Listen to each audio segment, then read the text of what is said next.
নমস্কার বন্ধুরা, আমার এই ভিডিওতে আপনাদের আবার স্বাগত। তাদের চাষের জমি নষ্ট হয়ে গেছে, সেই কৃষকদের টাকা পাবেন।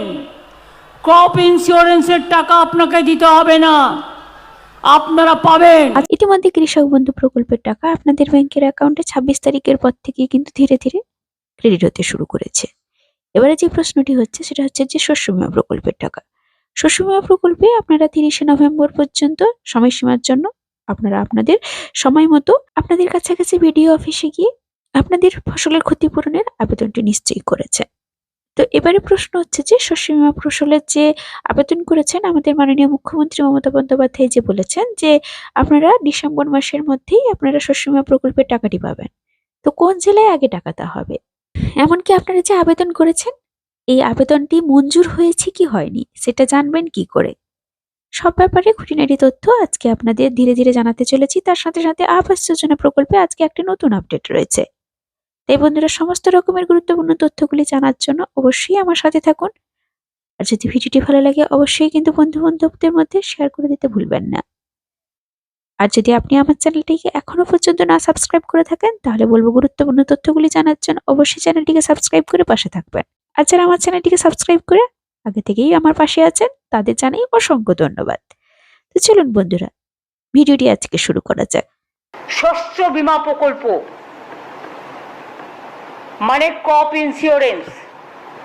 আগে চাষিদের টাকা দিতে হতো, কিন্তু এখন চাষিদের টাকা দিতে হয় না, আর সেন্ট্রাল গভর্নমেন্টের টাকা আসে না, আমরা দিই 100%। 1,02,00,000 কৃষককে বাংলা শস্য বীমা রাজ্য সরকারের নিজস্ব তহবিল থেকে আরো 3,221 কোটি টাকা সহায়তা করা হয়েছে।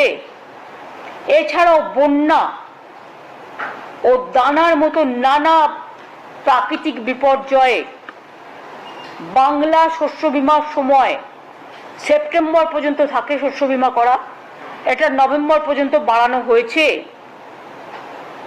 এবং রাজ্য জুড়ে এর জন্য ক্যাম্পও করা হয়েছে। প্রায় 65 লক্ষ কৃষক এতে নাম লিখিয়েছে। এটা আলাদা নতুন হবে, যারা এই দানা হয়ে গেল, বন্যা হয়ে গেল, রিসেন্ট যেগুলো হলো, সার্ভেটা কমপ্লিট হয়ে গেছে। ডিসেম্বর মাসের মধ্যেই এই ক্ষতিপূরণটা যোগ্য কৃষক, প্রত্যেক যোগ্য কৃষক বা ক্ষেত মজদুর বর্গাদার যেই থাকুক, ক্ষতিপূরণের টাকাটা পেয়ে যাবে।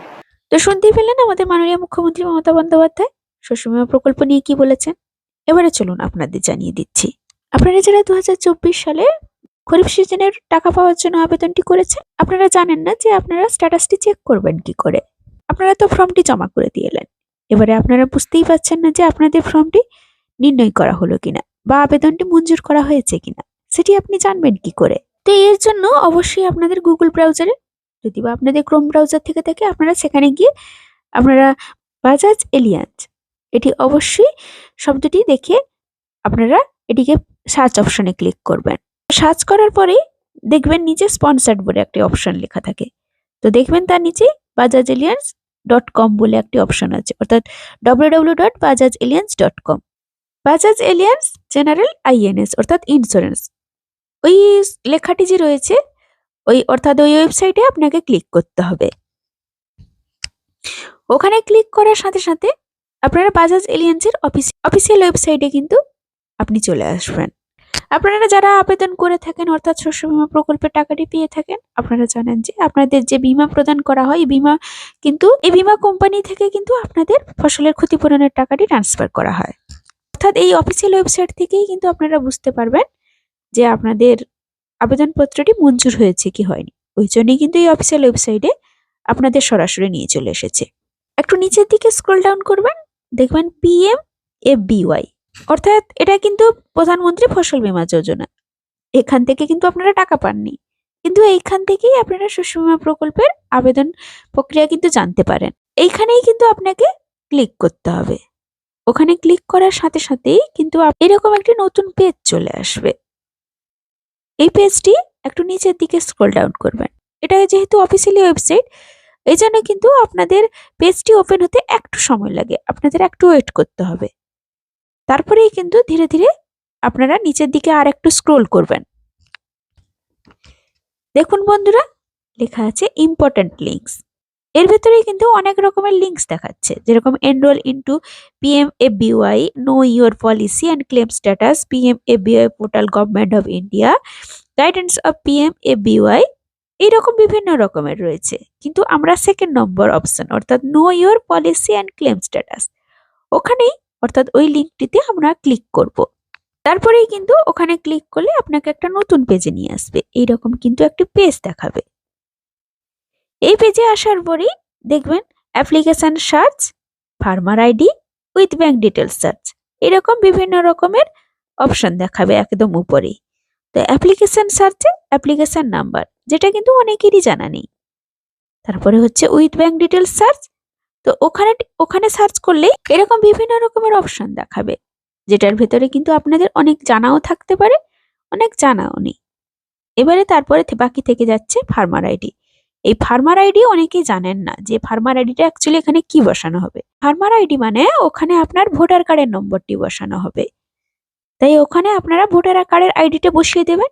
তারপরে নিচের দিকেই দেখবেন কিছু অঙ্ক দেওয়া রয়েছে।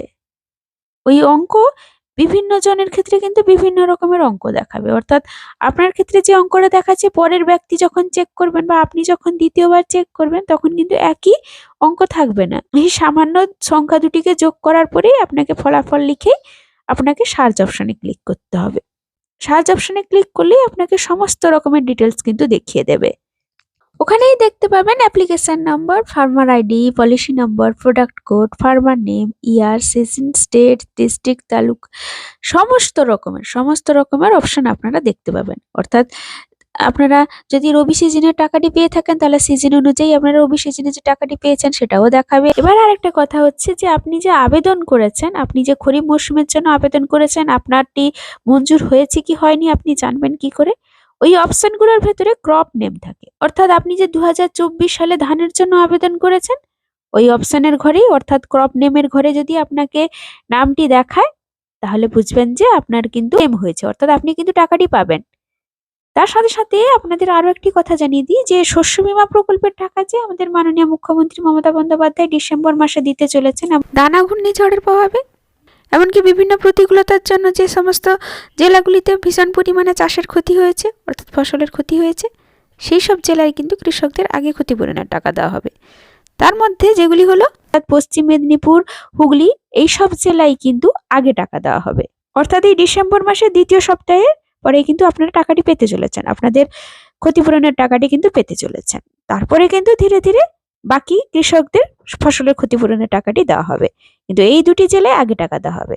যদিও বা আমি পূর্ব মেদিনীপুর জেলার একটি বিডিও অফিস থেকে খবর নিয়েছি, যেটা হচ্ছে 30 নভেম্বর পর্যন্ত আবেদন প্রক্রিয়া চলার কারণে কর্মকর্তারা কিন্তু অনেকটাই সময় পেয়েছেন, তাই কিন্তু ওনারা যাচাই করে ওনারা নবান্নে পাঠিয়ে দিয়েছেন আপনাদের সমস্ত রকমের ডিটেলস। তাই যখনই আপনাদের টাকা দেওয়া হবে আপনারা কিন্তু টাকাটি পেয়ে যাবেন। তাই বন্ধুরা, যে সমস্ত এলাকায় বন্যা কবলিত হয়েছিল সেই সমস্ত জেলায় কিন্তু আগে টাকা দেওয়া হবে শস্য বীমা প্রকল্পে। তার সাথে সাথে কৃষক বন্ধু প্রকল্পের টাকা যদি আপনি এখনো না পেয়ে থাকেন, আপনাদের যদি স্ট্যাটাসের সমস্যা রয়েছে, তাহলে বলবো আপনারা টাকাটি পেতে আপনাদের কাছাকাছি বিডিও অফিসে গিয়ে অতি সত্বর যোগাযোগ করুন। এমনকি আবাস যোজনা প্রকল্পে যে কথাটি হচ্ছে, আজ হচ্ছে ডিসেম্বর মাসের 5 তারিখ, গত 4 তারিখ এবং আজ 5 তারিখ নিয়ে গ্রামসভার মিটিং বসছিল। অর্থাৎ আপনারা যে অভিযোগ জানিয়েছিলেন সেই অভিযোগের ভিত্তিতে কিন্তু আপনাদের সঙ্গে একটি মিটিং হয়েছিল। আপনারা কিন্তু অভিযোগটি আপনাদের পঞ্চায়েত অফিসে জানিয়েছিলেন। সেই অভিযোগের ভিত্তিতে আপনার অভিযোগটি কিন্তু বিডিও অফিসে পৌঁছে দেওয়া হবে। বিডিও অফিসে কিন্তু 4 ম্যান কমিটি এই ডিসিশন নেবে।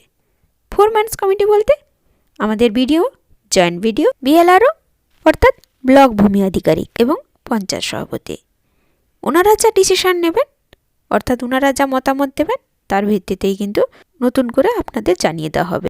তো বন্ধুরা, আজকে ছিল কৃষক বন্ধু শস্য বীমা প্রকল্প এমনকি আবাস যোজনা প্রকল্পের এই নতুন আপডেট। যদি নিত্য নতুন কোনো তথ্য পেয়ে থাকি অবশ্যই কিন্তু আপনাদের ভিডিওর মাধ্যমে জানানোর চেষ্টা করব। আজকের ভিডিওটি এই পর্যন্ত, ধন্যবাদ।